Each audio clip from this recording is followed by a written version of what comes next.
अस्सलामुअलैकुम नाज़रीन, JN news HD के साथ मैं हूं नाइला भट्टी। नजर डालते हैं आज की अहम खबरों पर।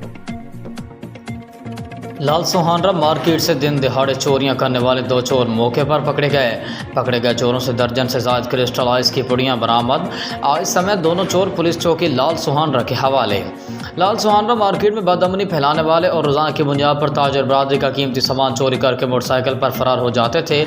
लाल सुहानरा की ताजर बरादरी का कीमती सामान चोरी करने वाले चोरों का ताक़ुब किया गया तो दोनों चोरों को मौके पर ही धर लिया गया। ऐनी शाहिदीन के मुताबिक पकड़े गए चोर बड़े पैमाने पर दरिया सतलुज की पट्टी में क्रिस्टल आइस का धंधा करते हैं और पकड़े गए चोरों से दर्जन से ज्यादा क्रिस्टल आइस की पुड़ियां भी बरामद हुई हैं।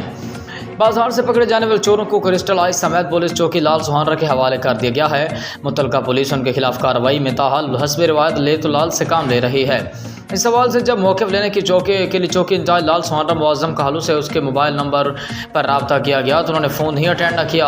तो फिर मुहर्रिर चौकी लाल सुहानरा फैज़ रसूल से मोबाइल पर रब्ता हुआ तो उसने कहा चौकी इंचार्ज और मैं बहावलपुर कोर्ट में मसरूफ़ हैं। पुलिस चौकी लाल सुहानरा पर मौजूद मुलाजमान से पता चला है कि अंजुमन ताजरान लाल सुहानरा के चंद लोग दो चोरों को चौकी पर दिए गए हैं, मगर इन चोरों से बरामद होने वाली क्रिस्टल आइस का मालूम नहीं। कोर्ट से वापस आकर इन्वेस्टिगेशन करके कार्रवाई करेंगे।